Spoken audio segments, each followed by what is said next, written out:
Hi, this is Roger in Finland, and today we'll take a look at how to choose between the Sigma 16mm f1.4, 30mm f1.4 and 56mm f1.4.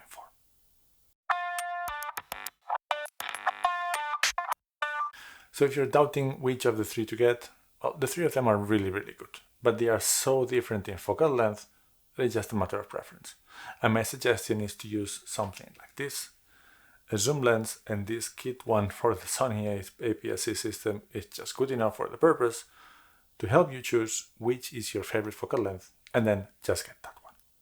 But now for some more details, we're filming now in the Sony a6400. I have the Sigma 30mm f1.4 on it, and at the moment it's at f2. And just to give you an idea, we're gonna switch now to the kit lens.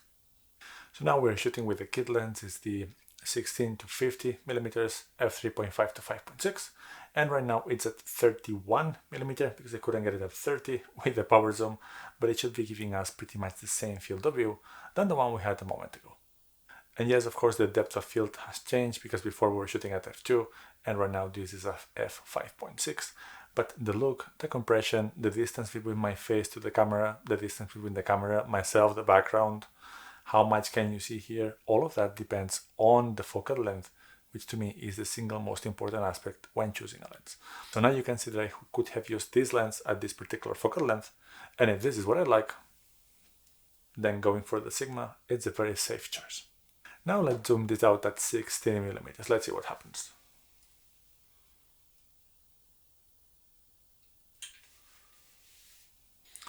So for once, you have seen that the perspective changes, the framing changes, you can see a lot more. You actually can see the microphone and the lamp, so let's get this a little bit closer.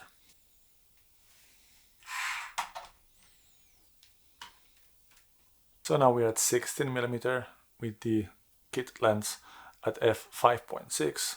The camera is a lot closer than a moment ago. The lighting is also different because now the light is hitting me from elsewhere and I'm really dark here, but I don't have space to move that light.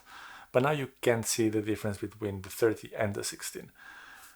My face is more distorted than before because I am closer to the camera, not because of the lens. Please check my video on the topic. But this is a different look. Now let's see how does this change if I put the Sigma instead of the kit lens. Let's change this. Alright, this should be sharper than the kit lens. It should be also have a much bigger separation between me and the background because now we can shoot at f1.4. This is at f1.6 now, but we had the lens before at f5.6, even though it opens up to 3.5. But I tend to use the closest maximum aperture with variable zooms, so that it's a bit more consistent for video.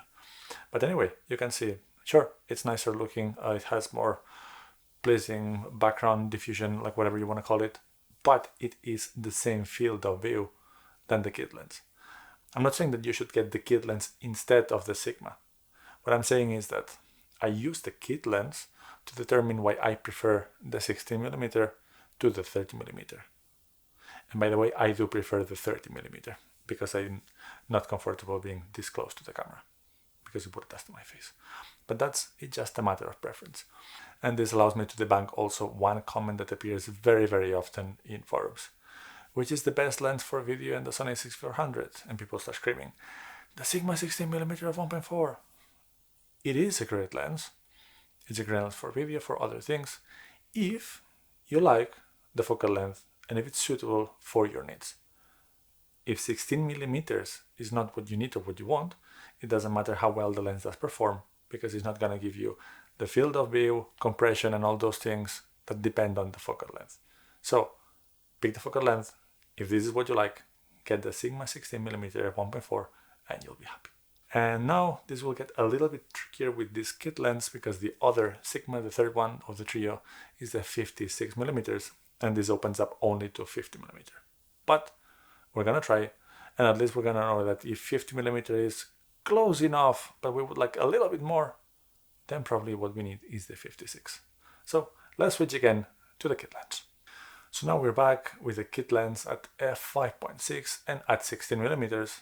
So let's zoom this all the way into 50 and then let's see when we switch to the Sigma 56. So let's do this. I'm way too close. Let me move this all the way back. I'm gonna stop the recording for a moment because I need to change tripods. But we're gonna see you in a moment at 50 millimeters. Alright, so this focal length is a lot more challenging for me in this space because first, the space is very, very small. So I had to put a monopod as in the corner as far away as I can. Then I had some issues because the microphone was starting to come into the shot now that it's mounted on a boom pole.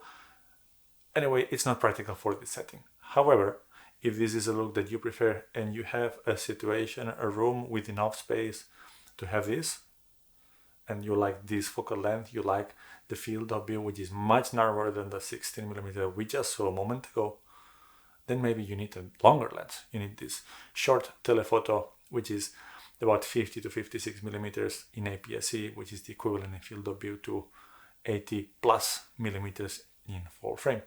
So this is the look that we're getting now with a kit lens at f5.6. And now, without changing the placement of the camera, I'm gonna do the final test of this video, which is putting the Sigma 56mm at 1.4. We're gonna put it at f2 like the other two, so I don't need to touch too much the lights and these things. And then we're gonna take a look at how does this look. It should be a little bit narrower in field of view because it has a little bit longer focal length, but still a lot more similar to this than trying to compare it to the other two Sigma lenses straight away. So let's do that. Let's switch to the Sigma. All right, there we are with the Sigma 56mm at 1.4 mounted in the A6400, and now it's at f1.8. That's the reason why these a little bit longer lenses, or anyway longer than 30mm, are not my favorite ones for this type of talking head. First, now my head is way too big on the frame, and still the camera is much farther away than it used to be. With the 16mm, the camera was literally this far, which means that you have all the settings in your hands. With the 30mm, it's a little bit farther away, but because I have the arms of a monkey, I can still reach and operate it. Now I can't. I need to walk, and I actually need to walk around the light. Behind this desk, it's just a mess. I don't like to do that.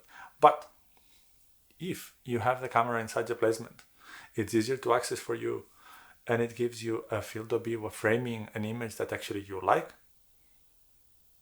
then go for it.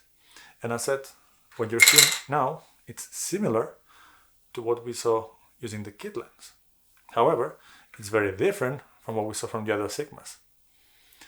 Once again, I'm not saying that you should compare the Sigma Trio to this kit lens, but I'm saying that this kit lens is a very useful tool to help you choose which of the three you prefer. The three Sigmas are optically excellent. Some people have been reporting having some autofocus issues with the 30mm. I haven't had those issues. I've used it for a very long time. I've used it to shoot a short film, and I did rely on the autofocus fully, and also on the tracking fixtures, so either touch to track or touch to focus, to the rack focusing, and it worked fantastic. So I don't know if I'm just super lucky with the copy or what, but the three Sigmas are very bright, fairly affordable for what they offer, well constructed, optically fantastic, but they are just very different from each other. So if you're adapting between the 16 and the 30, you have to think through which of the focal lengths do you prefer? Which field of view do you like the most? And if you don't know how to do that, but you do have the kit lens, because it came with a camera, you find one for $100, which by the way, it's a quite nice price for what this lens does. We're gonna have a review some other day, but it's an excellent portable, do-it-all street lens. Get it? If you have it already, use it. Put it at 16mm and spend a full day shooting at 16mm. If you feel uncomfortable with that because it's too wide and you don't like it, then move on.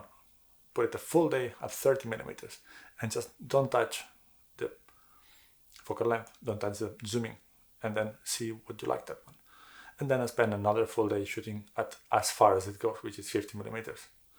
Then go through your pictures, go through your videos, collect your own thoughts, make a self-retrospective on the experience of using these three different focal lenses, and think about which of the three gave me the things, the images that I liked the most and that I enjoyed the most shooting. That's the Sigma lens that I would recommend.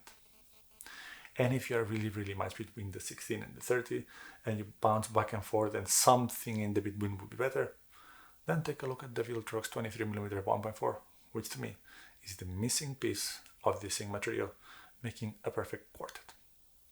But if you like this video, please click like and subscribe, and we're gonna see you soon for some more content with a different framing.